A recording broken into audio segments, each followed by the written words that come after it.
I woke up to minus 29 degrees Celsius this morning. Our gardens are covered with snow, and even our high tunnel is non-functional at these temperatures.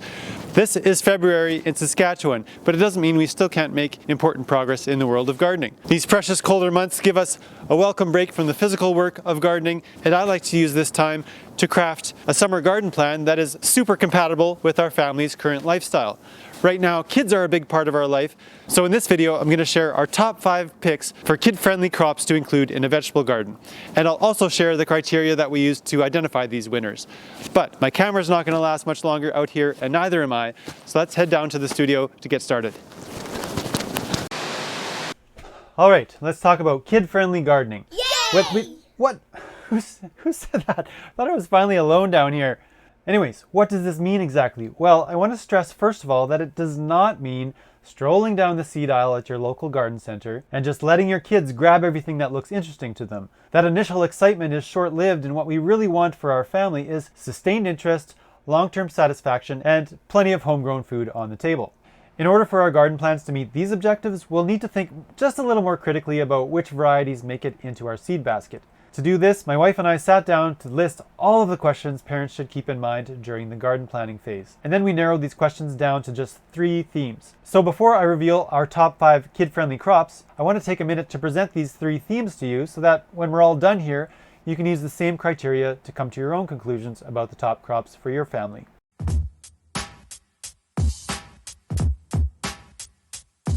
Our 3 criteria for judging the kid-friendliness of a crop were as follows. First of all, is the crop compatible with your heart? That is, does everyone in your family actually want to watch this plant grow, see it on their dinner plate, and stick it in their mouth? It's easy to see an interesting looking plant in a seed catalog and think it would be fun to grow, but do you actually want to deal with 30 pounds of eggplant or a box full of kohlrabi? Maybe, but likely not. The best and most obvious tip I have for you here is just to select the crops that are already popular items in your family's kitchen. And keep those weird and wacky crops to a minimum, at least until you develop some real confidence in managing all of the more familiar ones. Next, is the crop compatible with your head? Your tinkerbox. Do you have enough mental capacity to successfully plant, maintain, and harvest this crop, and do that all well along with all of your other parenting responsibilities? One crop our family loves to eat is broccolini. But this crop requires careful attention to pest protection and a commitment to regular harvesting. The plants give us plenty of tender broccolini shoots to enjoy throughout the season, but each shoot is only in its prime for 2 days at the most. If we miss that window, we just have a bunch of flowers to pick. Admittedly, our girls like this also, but we want the food as well. So even though we all enjoy eating this crop, it ranks lower in the head category because it just demands consistent attention, Daddy, which parents can't always give. look. You know what I was doing? I was trying to do a handstand. Get out of here. Okay, where was I? Hands. Hands is next. Finally, is this crop compatible with your hands? And not just your hands, but your children's hands as well. In a kid-friendly garden, children can ideally make significant contributions to the work of growing each crop.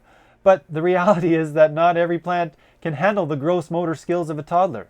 For example, pruning and trellising tasks are usually not great for our kids because the work is beyond their reach or a little too delicate in nature. On the other end of the spectrum, a huge crop like winter squash might leave you with tasks that are just too large for your children, such as vines that are too stiff for them to maneuver or boxes of fruit that are far too heavy for them to move.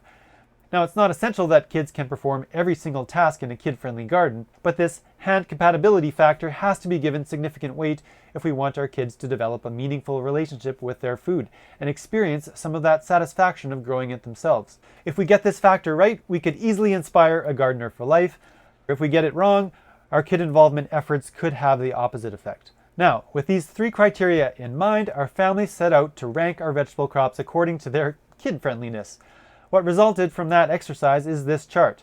Each crop was assigned a score out of 5 for our heart, head, and hands criteria, and a score of 5 represented the most desirable characteristics. This way, the total score should then reveal to us the most kid-friendly crops for our family, all things considered. After this little exercise was done, our top 5 crops were pretty obvious to us, but they weren't all what we expected. I'll share them with you now, starting with number 5.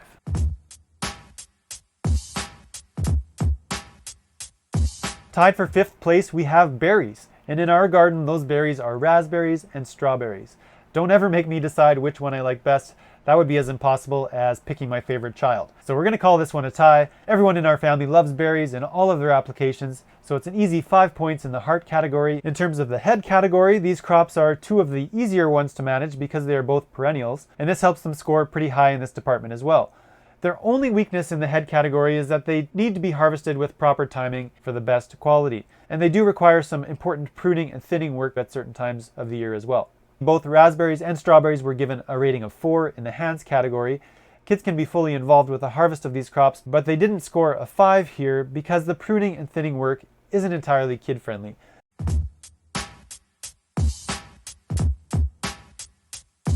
In fourth place, we have peas, both shelling and snap pea varieties. Our first thoughts were that snap peas were a little more kid-friendly because they can be eaten off the vine and packed easily in lunches. However, shelling peas turned out to be just as popular. My kids and I often shell them together in our own way, and they're just as happy to eat these shelling peas raw or even off the vine. Who am I to suggest that they should be cooked first? Anyway, whether the peas are enjoyed in or out of their shells, I think we can all agree that fresh garden peas offer a dining experience far beyond that of the soft snap peas or frozen shelling peas found in the grocery store.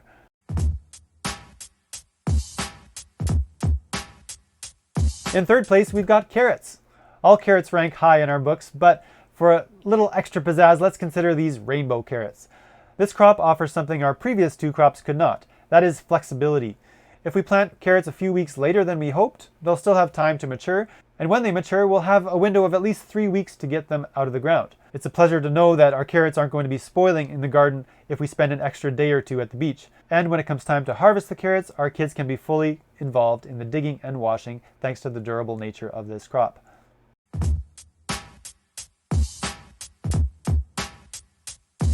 In second place, we've got potatoes. Admittedly, not the most exciting crop to grow, but I'm saying that as an adult. To a child, potato planting is a quick, fun skill that they can easily master, and unearthing the newly formed tubers at harvest time is a pleasure that never seems to get old. Throughout every potato harvest is a constant chatter from the girls announcing the largest, the smallest, and the quirkiest potatoes they discovered in the soil. From my perspective as a parent, potatoes are a nearly flawless crop to manage. I don't need to start transplants. I have a window of about a month when I can plant them. The timing of mulching or hilling is flexible, and the final harvest can happen on my schedule. As a result, the potato scores big points for both the head and hands criteria. But that's not enough to warrant a ranking this high. It's also important that potatoes work so well in our kitchen in many pleasing forms. Whether they appear as mashed potatoes, French fries, baked potatoes, or in soups, this is one comfort food that's always a crowd pleaser.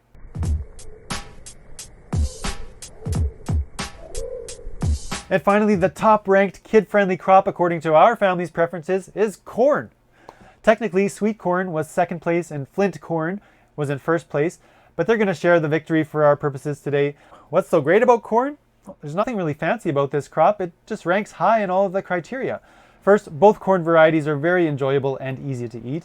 We love fresh corn on the cob, and flint corn, once dried, turns into homegrown popcorn, which is a very popular snack amongst the ladies of our household. In terms of the head criteria, we appreciate corn because it's basically a set it and forget it crop that's very easy to grow. We do need to be attentive to our sweet corn so that we don't miss its narrow harvesting window, but the flint corn can actually be ignored the entire season because it needs ample time for the ears to dry on the plants. Then finally, when we consider the skills required to work with these crops, they still rank at the top because our kids can direct seed or transplant this crop with me. There's no tricky maintenance work involved throughout the season, and at harvest time, the corn can be ripped from the stalks by any child without risk of inflicting much damage. The whole process is very forgiving, and we end up with a food that we all want to eat. That's a winner in the world of kid-friendly gardening. After completing this thorough comparison of crops from a kid perspective, I was a little surprised that the top 5 crops were not that fancy at all. Just berries, peas, carrots, potatoes, and corn. They're also simple. I realize now that when kids are in the picture, simple is what works. The novelty can come later. With only a few years of life on this planet, everything in gardening is still new and interesting to kids.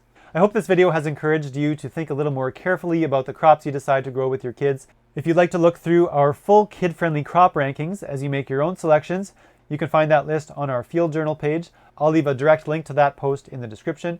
Now, don't expect your list to look exactly like ours because your family will have unique preferences. Just remember as you're making your own choices that The planting of each crop marks the start of a new relationship. If you want things to work out with a happy ending, it sure is easier if you're compatible right from the start. Gotta go.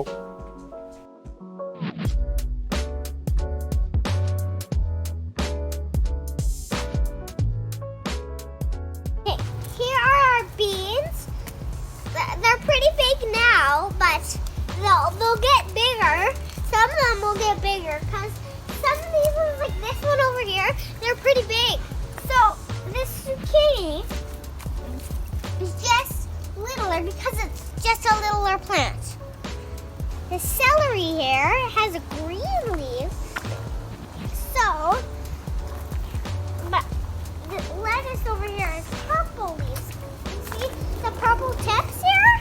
And these are leeks, but they have white under and green on top. They have green leaves on top.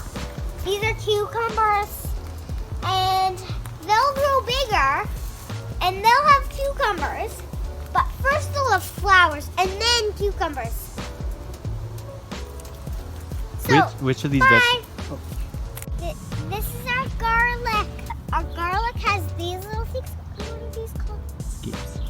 And these are called scapes. So whenever you see a thing on this, if you have garlic already, if you have a garden that Jared helped you to make, these are raspberries, as I told you a little bit earlier. So they make flowers first, but these only make flowers because they aren't fruit. The raspberries are already starting to appear. See here? There are already some little raspberries here. Now, you just put your phone down at these little spikes down here. They have spikes here so that other animals don't eat them. I don't know why there's really spikes there. I got potatoes here. Potatoes. Red Sangra potatoes. And these are red Sangra potatoes. If you don't know what they are, Jared will help you figure out what they are. And over here, there's some little raspberries taken over here. So this is a raspberry, this is a raspberry, and this is a raspberry. This is a raspberry too, and this is a raspberry. Yeah, we need to dig those out. So these are parsnips here. They'll get bigger, but they're just this little right now. Moving on to the carrot bed.